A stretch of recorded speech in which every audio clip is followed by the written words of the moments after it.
Vengan, vamos, Archie, Lola, bájense, rápido, bájense, bájense, vámonos.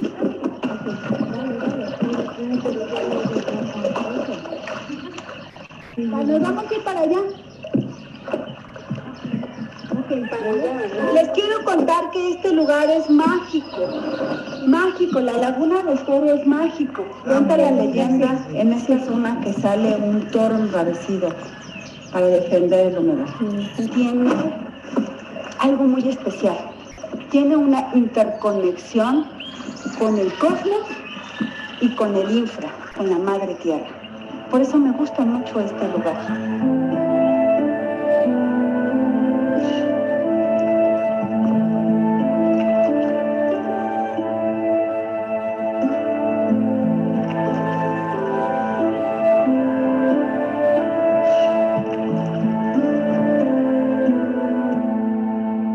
Y fundar una gran ciudad en un lugar en donde los lagos era lo que más había, a todo el mundo se le olvidó. Yo soy Verónica Herminia Basurto Gamero, soy una periodista mexicana desde hace 35 años.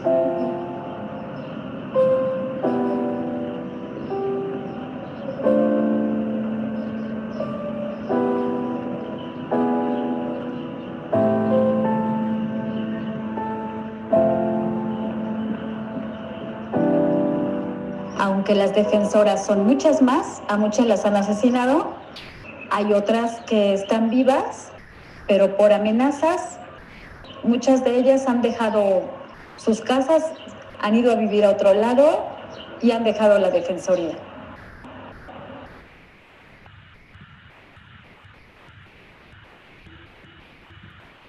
Well, I hope the sound on that worked well. You just saw a snippet from a 15-minute film, and we basically chose the International Day of the Disappeared as the occasion to publish this story and to launch this live discussion because of Mexico's alarming record with missing people.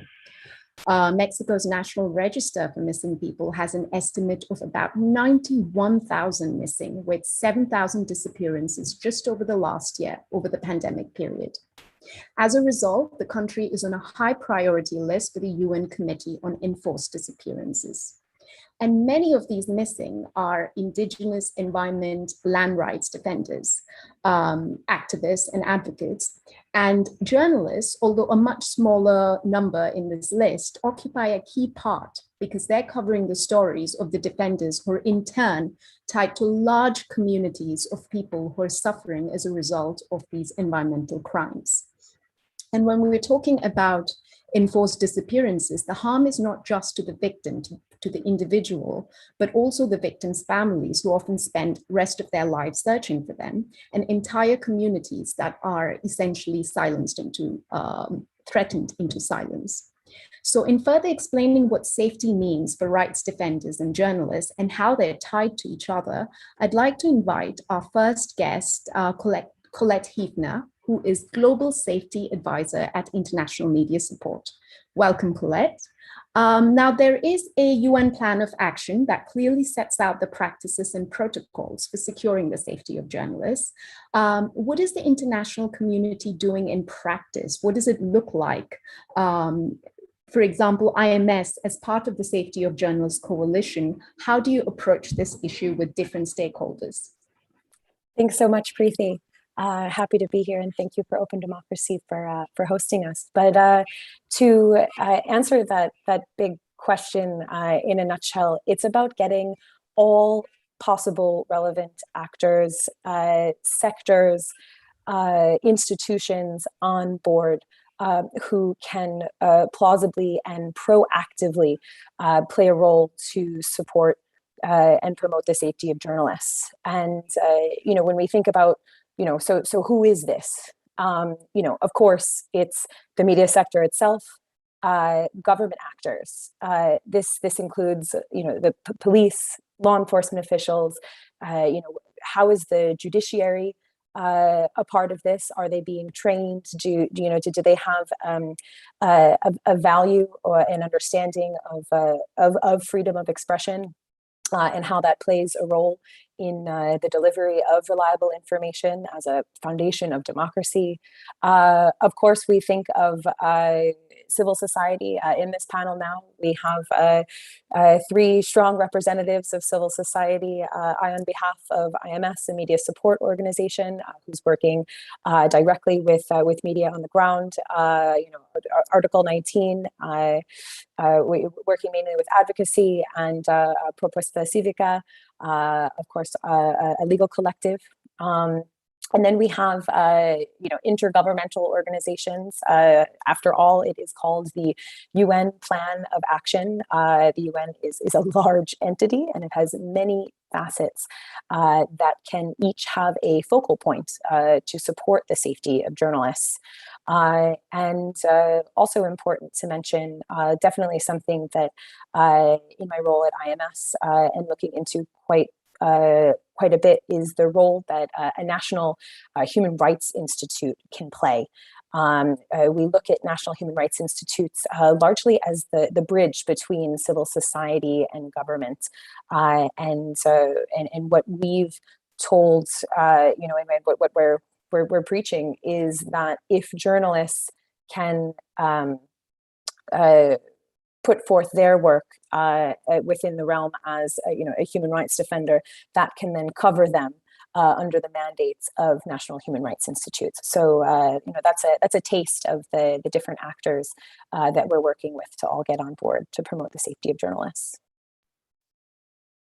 Thank you for that, Colette. And one of the things that I'm hearing you say within this context is that there is strength in numbers and diversity, or when rallying around this cause, or this when rallying for safety and rights of both journalists and rights defenders. So it's natural that civil society groups and journalists would build coalitions to achieve this.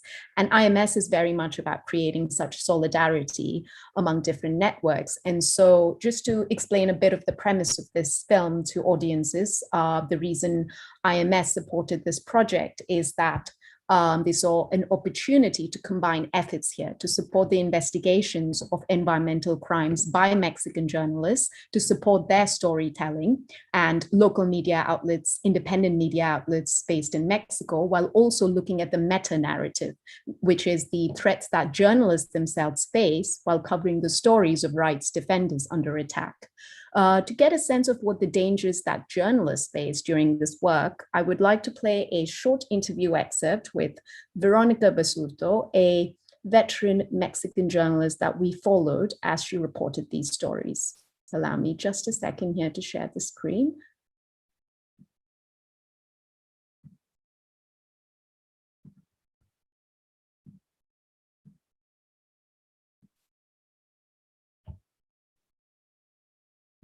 Honestamente, aunque ya pasaron muchos años, para mí, y creo que para todas las personas que sufren violencia, es algo muy doloroso que siempre llevamos. De violencia, en mi caso, ya de forma personal. Sí recuerdo que tuve muchos eventos de violencia previos. Y en México los periodistas nos acostumbramos a estos procesos de violencia. Entonces yo estaba escribiendo 2 reportajes, uno para un periódico, para un diario de noticias y otro para una revista.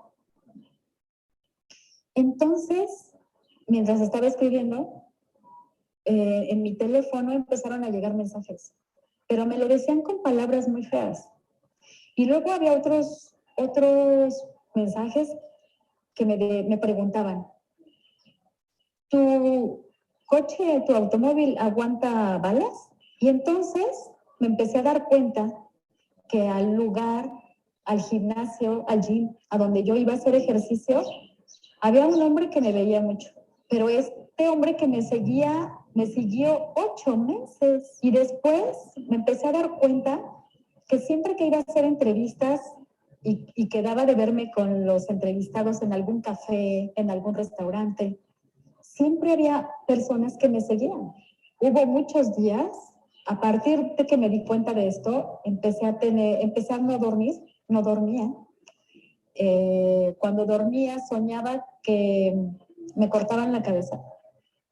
En realidad es que después de esconderme de los grupos criminales en 7 casas, durante un mes y medio, me quedó claro que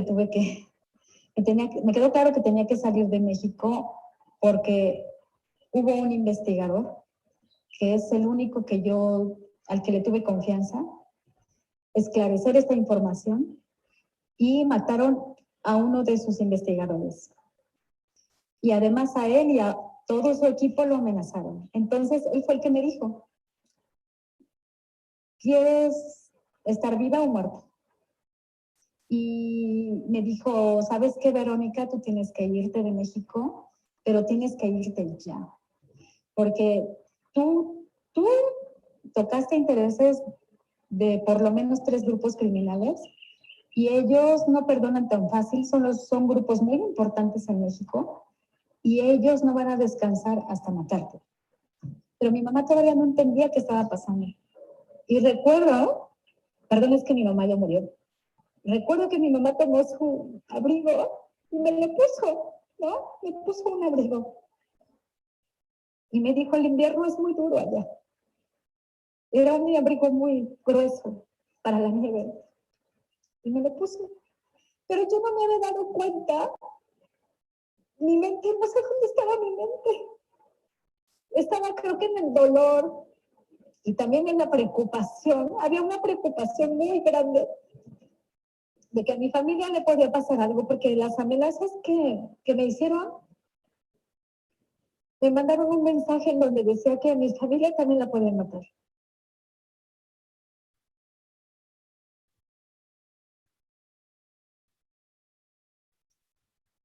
And that was quite, that excerpt gets to me every time because it humbled me as a journalist, the amount of daily threats that journalists in other parts of the world face just to carry out their work. And to reflect a bit on what we just saw in the film, from this very specific narrative of Veronica, I'd like to invite Paula Saucedo from Article 19 Mexico and Central America. She's a protection and defense officer there and has seen an incredible number of such violations and cases of violence. Paula, how does this capture the situation for journalists covering these issues of public interest? A lot of times, huge scandals of corruption and criminality that involves high-level public and private individuals. Maybe starting with a recap of the Safety of Journalists Coalition mission in Mexico that took place before the pandemic that you were part of. Thank you, Preeti. Just before starting, I wanted to thank everyone that is joining, and thanks to openDemocracy and international media support for the invitation. I also want to thank Colette, obviously you, the interpreters, Romina and Celeste, and everyone behind this huge organization.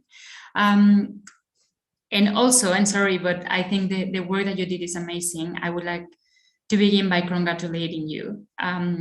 This film reflects, to a large extent, the challenges that human rights defenders and journalists face on a daily basis.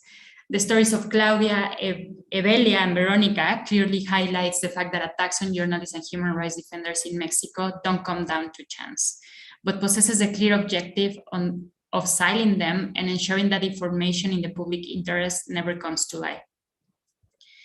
I want to give some data before talking about the international mission that you mentioned, but Article 19, we register attacks against journalists every 12 hours. In the first half of this year alone, we registered 362 attacks against the press. Most of these journalists, or the journalists that were attacked, were covering corruption issues. In addition, so far during the term of President Andrés Manuel López Obrador, 22 journalists have been murdered in connection with their work. Violence against Mexico is made possible not only by the state failure to prevent those attacks, but its active participation in violence against journalists. Of those 362 two attacks, around 40% of those were perpetrated by public servants. This reflects the impunity in Mexico. The Committee for Protection of Journalists, CPJ, in its Global Impunity Index, places Mexico in the 6th position. Only countries above are currently at war, right? So now the impunity rate in Mexico is more than 98%. So almost almost maybe 1 or 2 cases are resolved. Precisely because of this context, in 2019, in November, a coalition of 17 international organizations dedicated to defending and promoting freedom of expression and information safety of journalists coalition undertook a mission to Mexico to address the situation of impunity in cases involving crimes against journalists. During the mission, we, like all the people that came from the organizations, we had a lot of meetings with very high-level public servants in Mexico.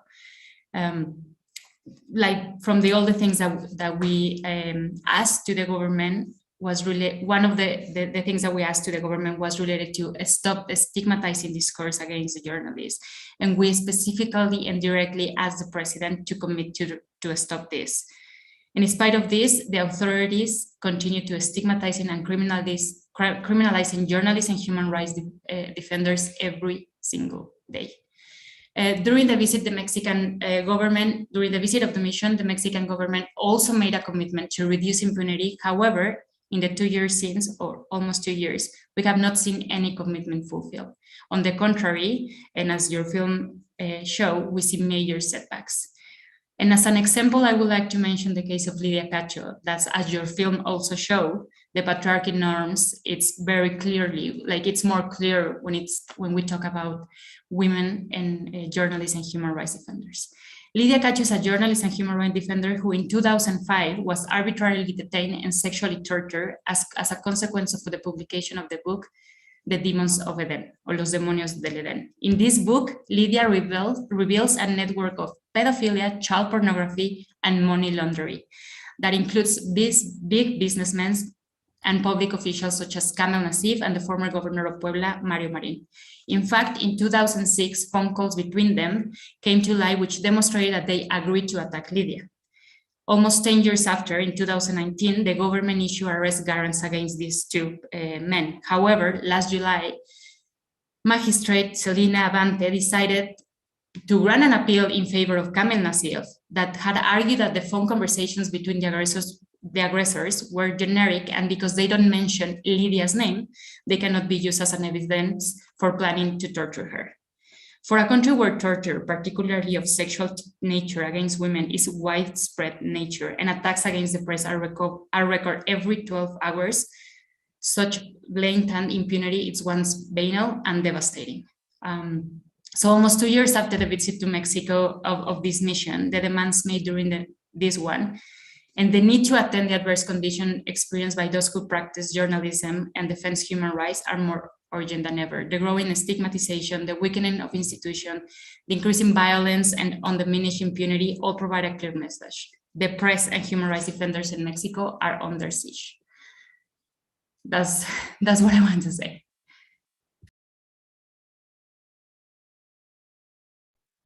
Absolutely, and to continue along that line of thought, reflections from the ground, our next speaker, Sara Mendiola, is director at Propuesta Cívica. She'll be speaking in Spanish today, so please switch to the appropriate language translation. Sara, when you watched this film, especially the interview with Veronica, some of the issues that she raises must make you think about the nature of challenges that journalists face in Mexico. Veronica even mentions areas of Michoacan, the frontiers, and other parts of Mexico where journalists have gone missing. Could you share a bit of your perspective on that? Muchas gracias, Priti, y me uno al agradecimiento por la invitación a este valioso espacio de reflexión. Gracias a openDemocracy, gracias a Colette por la invitación y gracias a todo el equipo que hizo posible estar en este evento, llegar en esta fecha también, en esta semana tan significativa y emblemática, y a ti, Priti, por generar esta documentación valiosa. No es fácil documentar violencia que sufren personas defensoras y periodistas en México. No es fácil documentarlo y plasmar la violencia que ha afectado principalmente a personas defensoras y personas periodistas.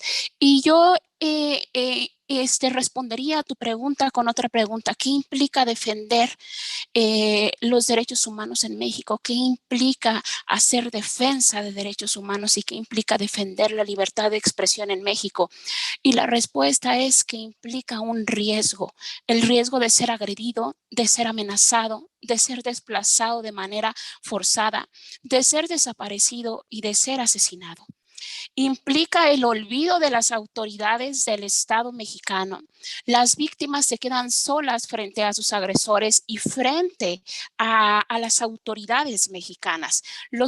Se ha documentado por el propio Estado, por organizaciones de la sociedad civil en México y por las propias víctimas que los principales agresores, tanto de personas defensoras como de personas periodistas en México, son precisamente las autoridades.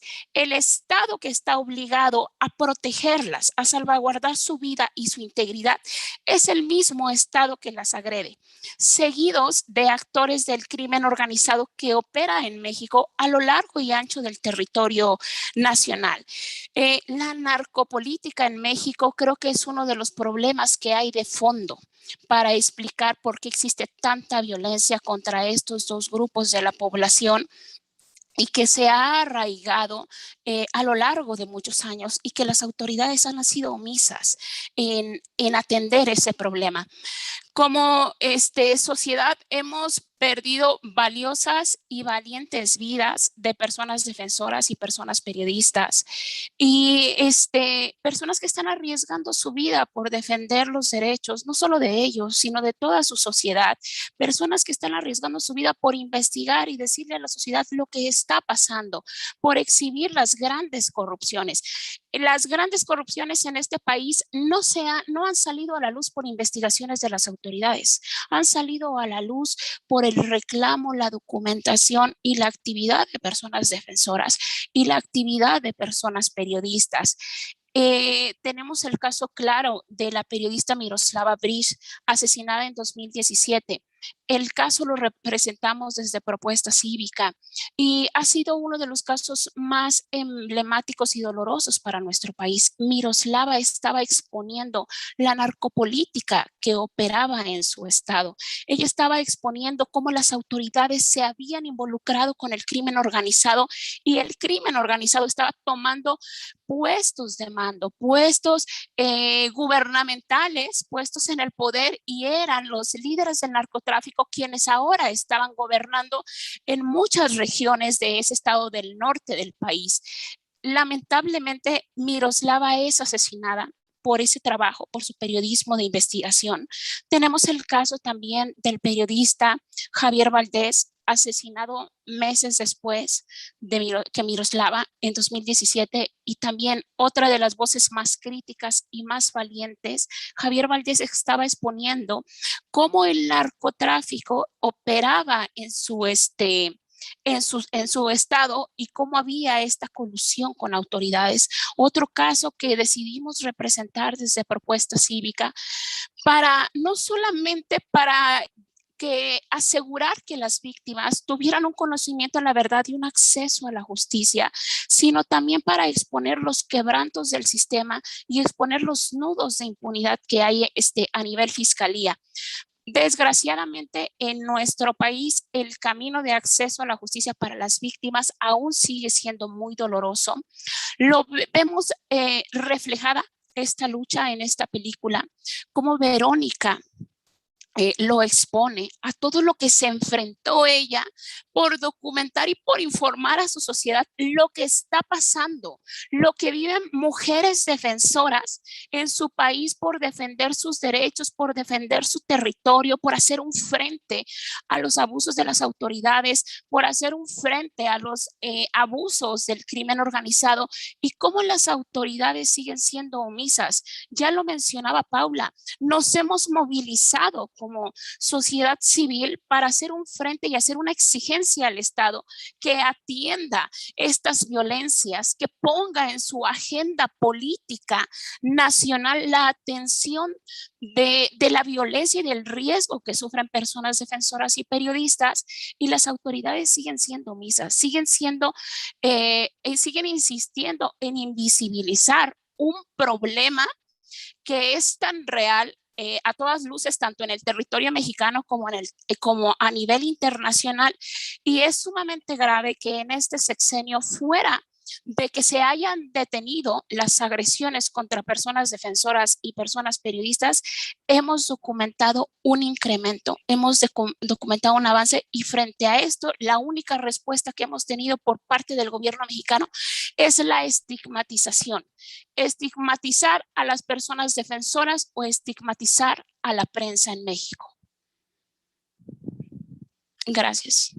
Sara, thank you for that overview, and I can only imagine how difficult the task is when there are mechanisms in place, but implementation is continuously a problem. And I think a bit of what you touched upon was also that it's not just governmental negligence, but there's also social stigmas, some of which I hope we can get into a little bit later into the discussion. Colette, let me get back to you on, so how do we continue putting pressure on these governments that are clearly not living up to their commitments or not making concrete commitments? What works in some cases in getting commitments towards securing the safety of journalists? Thank you, Preeti. I guess before I get into that, there was something that was really important that I wanted to touch upon in addition to the coalition building. I mean, and of course, this has everything to do with keeping this pressure. It has to do with the source of the threats that we're seeing when we're in the business of promoting the safety of journalists. This is absolutely crucial. Because these threats can come from so many different places. Is it the police forces? Is it threats from government? Is it online harassment that could come from an average citizen versus up to the very highest ranks of government?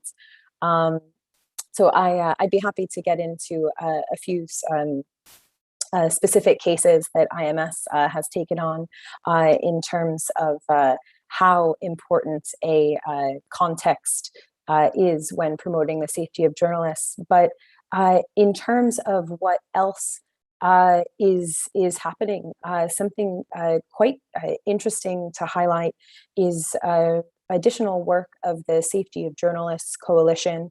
I don't believe that we gave a proper introduction to this work. On behalf of IMS, I sit as a co-facilitator of this international civil society organization, and and every member of this organization supports the safety of journalists in their own way, whether it be media support like IMS, advocacy initiatives, and also emergency response. And right now, we are in talks, hopefully soon we can say negotiations, with the UN mechanisms, particularly UN special procedures. The UN special rapporteurs have a clout that can help push investigations forward that civil society doesn't necessarily have that same strong arm, and the thought is that we as civil society can work together with the UN special procedures mechanism to push forward investigations of targeted journalists, and also potentially looking into cases of attacks against human rights defenders as well. These talks will go on for a bit. They've been going on, and they will continue to, but we do seek to put together a rapid response task force. So that's just one way. And there are certainly others I can touch on later. Perhaps at this point, it's good to get back to the Mexican context. Colette, I would love to hear more specific examples, other cases where it's worked. We'd love to get back to you on that. But Paula, perhaps you could talk about what is happening in Mexico that we should be paying attention to since that coalition mission took place, campaigns, advocacy, litigation, where things are actually moving in the right direction. Yeah, well, I feel like the right direction, I mean, sadly, it only comes, I mean, for bad, because it should come from the government as well, but it's just coming from civic society, right? From like the coalition between local and international organizations. So yes, we have been doing a lot of campaigns. With the international mission, we have called the government to investigate on like some cases, like the state news agency, Notimex, that there's a lot of information that the executive director has orchestrated attacks on social media against critical or journalists that are critical of the government. But as well as the case of Lydia and many others, there is just like not political willness, or because also there's a lot of, as I said, the majority of the cases of journalists that were attacked were covering things related to corruption. So you can understand why I always said this, like Mexico is the perfect, or is like a very good context or system just to continue violence against the press and human rights defenders.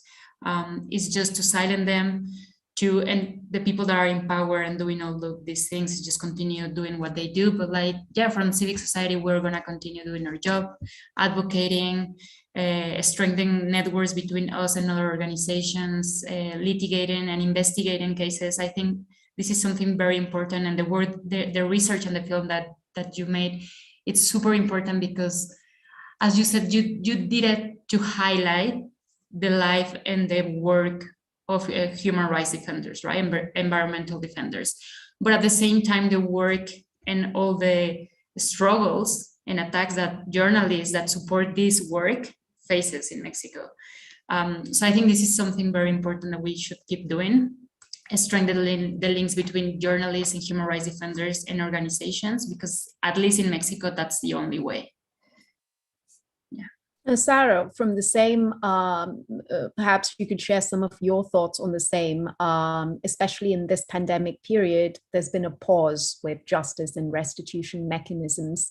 How are you trying to regain momentum with this work? And one of the things that I should have mentioned is that there is a clear gender focus in these films. They are all women that we're talking about. When we look at absolute numbers, it's a much larger number of men who are attacked and killed, simply because there are more men in these, especially in the profession of journalism, from what I believe. But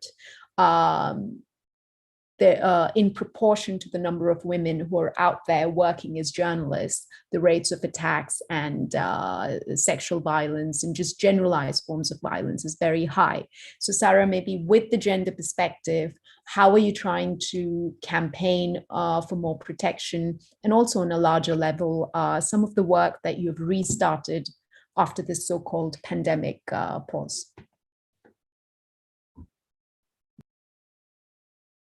Bien, desde Propuesta Cívica, Propuesta Cívica es una organización que nace en 2011 y nacemos con la misión de promover y defender los derechos humanos de estos dos grupos de la población, de personas defensoras y de personas periodistas. Nosotros nos dimos cuenta que eran personas que no contaban con apoyos legales, y una de nuestras visiones fue eso: nacer como un equipo de personas que brindaran estas representaciones legales. Una de nuestras principales acciones desde Propuesta Cívica es el litigio de casos estratégicos de graves violaciones cometidas contra personas defensoras o contra personas periodistas.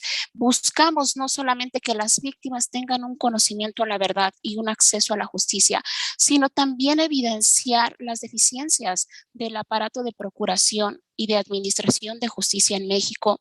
Buscamos evidenciar esos nudos de impunidad que los hemos identificado claramente en las fiscalías del país, en la institución que está encargada de investigar estos crímenes, estas agresiones contra personas defensoras, periodistas. Son instituciones realmente plagadas por corrupción y plagadas de grandes negligencias. Buscamos incidir en estos cambios a través de los casos que representamos, pero también a la par vamos buscando desarrollar una incidencia colectiva con otras organizaciones, tanto nacionales como internacionales, para tener un impacto y una mejora en las políticas públicas. Hemos trabajado en el caso con artículo 19 para mejorar la política pública de protección en nuestro país.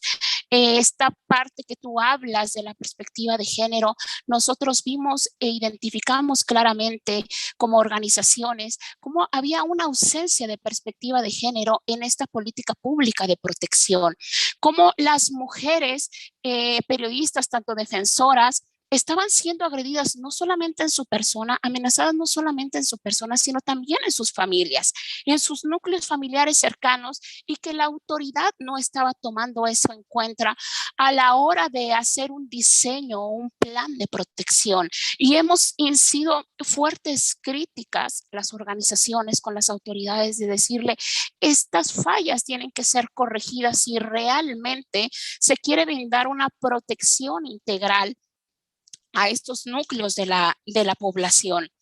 Hemos también desde Propuesta Cívica trabajado en el diseño y en la publicación de campañas de comunicación dirigidas a la sociedad, encaminadas a crear una conciencia social y a visibilizar la crisis en que se encuentra la libertad de expresión en México.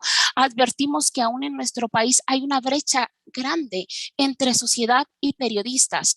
Pareciera que la sociedad mexicana tiene un tanto desvalorizado a sus personas periodistas.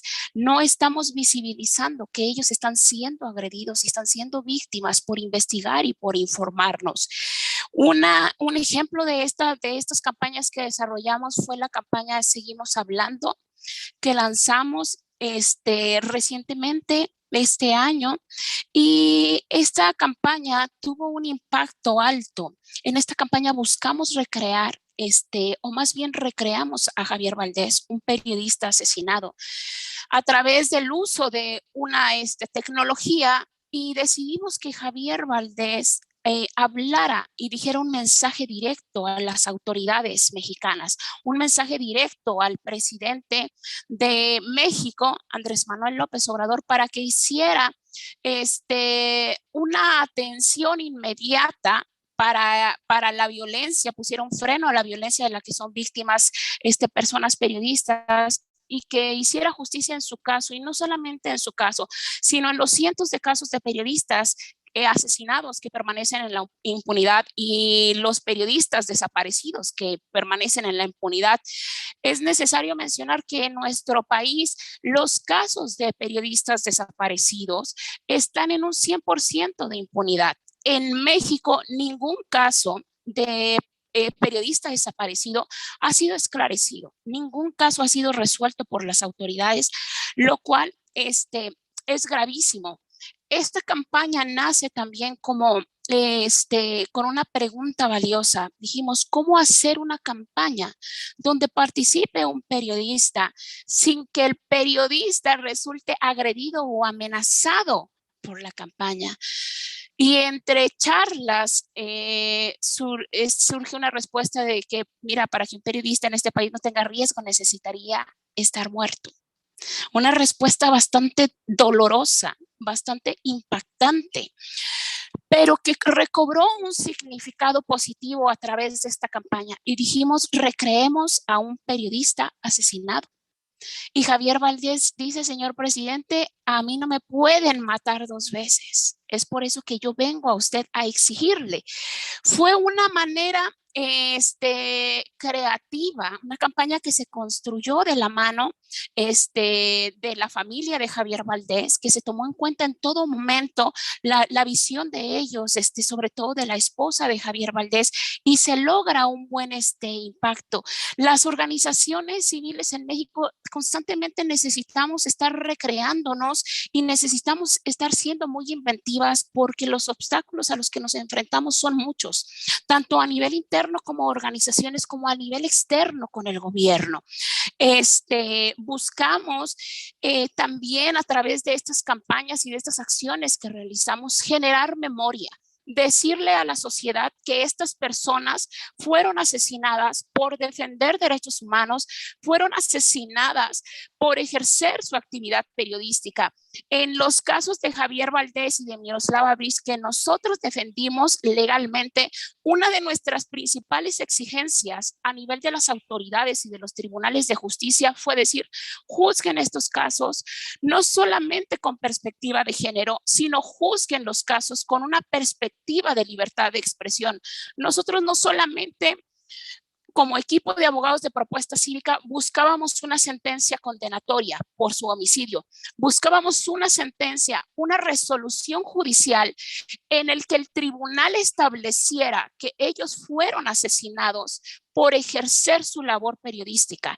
Y es algo que se logra, es algo que a base de mucho esfuerzo, tanto con la Fiscalía Federal como con el Tribunal de Justicia, lo logramos. Y al día de hoy, tanto en el caso de Miroslava como en el caso de Javier Valdés, se tienen sentencias donde los jueces establecieron que ellos fueron asesinados con motivo de lo que estaban investigando a su sociedad.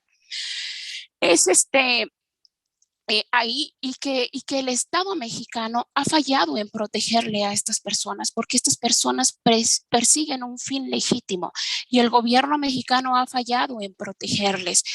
En nuestro país, la cuestión de la violencia contra mujeres es muy crudo. Somos un país que apenas las autoridades están en un nivel muy poco desarrollado de lo que realmente implica la perspectiva de género, de cómo tiene que tener un tratamiento el caso de una agresión contra una mujer defensora periodista, que es diferente. ¿Qué diferencias conlleva al trato de un hombre defensor o un hombre periodista? Aún hay que luchar contra todo ese esquema cuadrado de las autoridades mexicanas que se niegan a esta visión de género, a esta visión de toda la interseccionalidad que deben de incluir ellos. La pandemia nos puso aún en zona de fuego. Todos estos procesos legales fueron detenidos y el acceso a la justicia para las víctimas se volvió más tortuoso,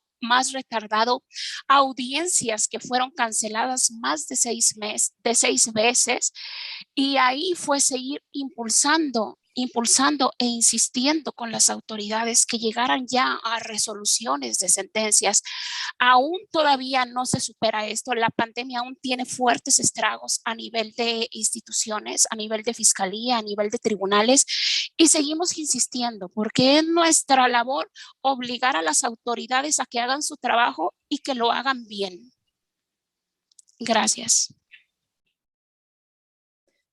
Thank you for those very specific cases and examples, Sara. That's, I think, exactly part of what we're trying to do here is to individualize the narratives so we know what this looks like in practice, the dangers, the threats, and as you rightly pointed out, the social stigmatization. Paula, maybe you could talk a little bit about this aspect of your work, whether with advocacy or, you know, this is a much more intangible thing to change the cultural views towards journalism, towards the work of journalists, and then specifically then we add the gender component to it. That must be quite challenging, but also quite important. It has to go in tandem with the legal changes, doesn't it? Yeah, definitely. some of the things that we have been doing in Article 19 is, well, first we, as I mentioned at the beginning, with the data that we have, we register at like everyday attacks against journalists because of their work. For doing that and understanding the different risks that depending on who you are and like other intersectionalities besides gender, we actually develop a methodology to register these attacks against journalists, but with an intersectional agenda approach, because it's just to provide a better, like even advocacy, better tools, better support to journalists. We have to understand this. And this is also a work that not only the government has to do, but also as an organizations, we have to improve these approaches. So we ensure that while doing our job, we're not oppressing or overlooking anyone or anything. That's one of the things, and we have worked also with other campaigns. Now we're currently working, well, it's going to present in 2 weeks, I think on the 22nd of September, this campaign, to know them is to respect them. I'm trying to make the translation as better as I can, pero conocerles es reconocerles, and it's just to bring awareness within the society about the essential role of journalists and human rights defender has in a democratic society, and the fact that we are not doing anything to prevent or to call the government to stop this violence. It's also, maybe we haven't seen it yet, but it's also that it's going to affect us, right? As I said at the beginning, attacking the present human rights defender, it has the goal to silence them, right? So a lot of information that we have now, we're not going to have it if the government and other actors keep harding them and censor them. So those are some of the things that we're doing. And in terms of stigmatization, I just wanted to mention, we have seen after, like, as I said, after almost 2 years of the mission, and a lot of the, like, every day, almost every day, organizations, international organizations, special rapporteurs call the government to stop stigmatizing, because in a country where every 12 hours a journalist is attacked, the fact that the president and other public servants divide or stigmatize journalists and divide the public opinion on whom are the ones that are good journalists and who are the bad ones, being the bad ones, the ones that are critical of the government. Therefore, it's kind of like giving a free pass to attack them, because it's not stopping it. It's coming from the same government, this stigmatization. So it's like we're very worried about that. And I don't know who is watching, but I see this link with, like, for example, what President Donald Trump used to do in the United States with migrants, right? It's the same thing. So now in Mexico, it's against journalists and human rights defenders. So, yeah. That's a very important comparison to make, that rhetoric can be manipulated towards, there's a parallel between these rhetorics. And I just, before I go to my last question, which is for Colette, so you can brace yourself, I just wanted to say that when I said cultural attitudes, I really meant not some sort of innate cultural attitude, but a culture that is created, or an atmosphere that's created because of political and socioeconomic conditions. So I needed to correct that. But Colette, maybe you would like to take this again back to a global context, looking at, you've been part of missions, for example, to the Gambia, where there's also a high culture of impunity. Again, like, what are your reflections on where are the spaces where you try to negotiate? You must be looking at Afghanistan closely these days, given what has happened, and it's a very important country of coverage, or country where IMS supports independent media. So maybe some of your concluding thoughts on that. Sure, Preeti, thanks.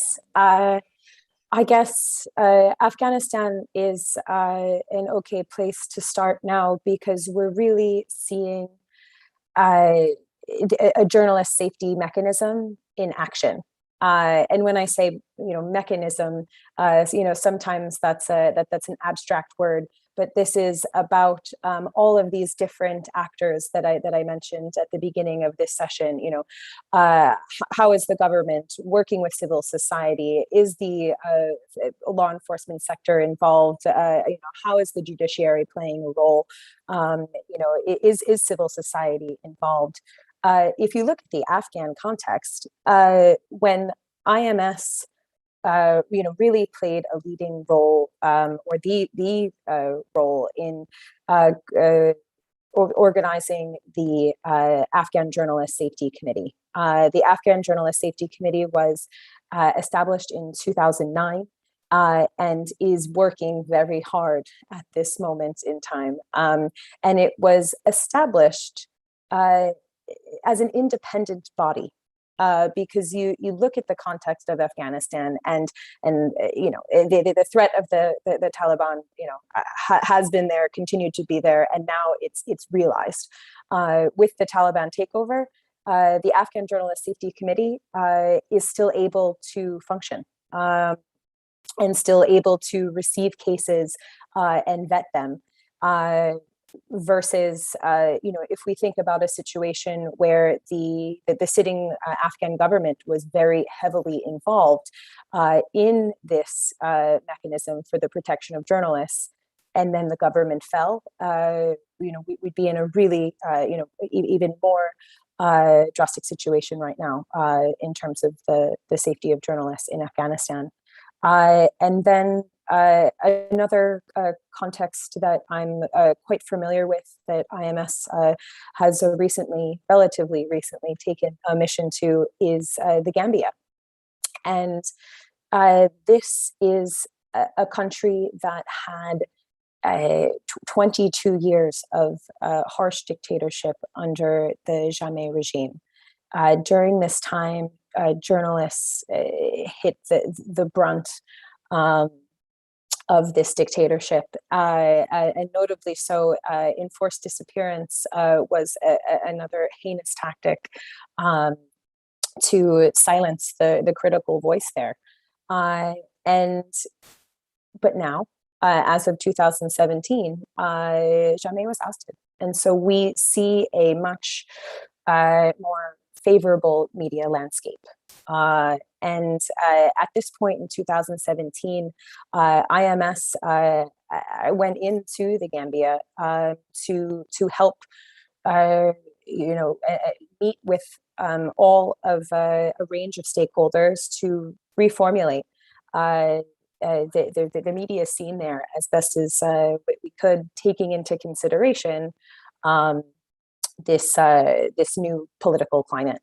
And so in terms of setting up a national safety mechanism, now we see the government of the Gambia as a key player, as well as civil society. So this would be a hybrid effort versus you could compare Afghanistan as one that is truly independent and led by the media and journalists as well. And of course, to bring it back to the situation in Mexico, you see threats coming from all over the place. But the systems, though, that we see, we look at Mexico and the Colombian system, I guess, gets some credit here as well for having a really advanced system to do its best to fight impunity.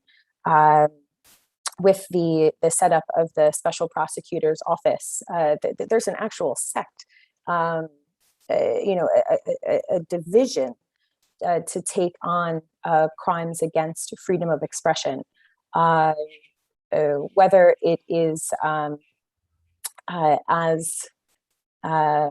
the rate of impunity is still 98%, let's say that. Thank you. Thank you again for that global overview. Very different countries, the Gambia, Afghanistan, and Mexico, both in terms of their histories, their, as you said, their legal judicial setups, and of course, their implementation of what exists in their systems. That gives us just about enough time to wrap up the session and for me to thank everyone that has been closely involved in making this story, the films, this live discussion possible. The link to the published story with the films and the text is to the side in this chat window here. You will be able to access it here, or simply visit openDemocracy's site, and it should say right defenders at risk in Mexico in the title. Thank you for joining us, Paula, Sara, and Colette, for your invaluable contributions. This discussion was definitely looked at all the different cycles of vulnerability that rights defenders and journalists are facing. And I think the biggest takeaway here is that they are linked to each other, and that protecting one group does help protect the other.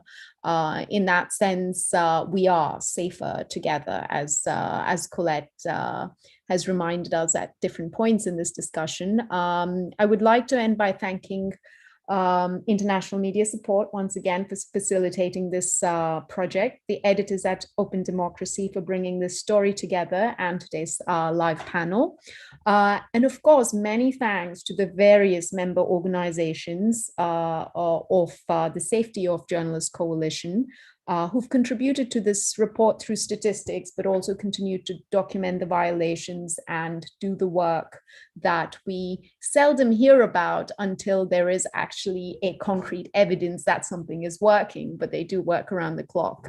There will be a Spanish translation of this story on Democracia Abierta, the Spanish language section of openDemocracy, for those who would prefer to read it in Spanish. With that, thank you all very much for a wonderful session. Thank you. Thank you.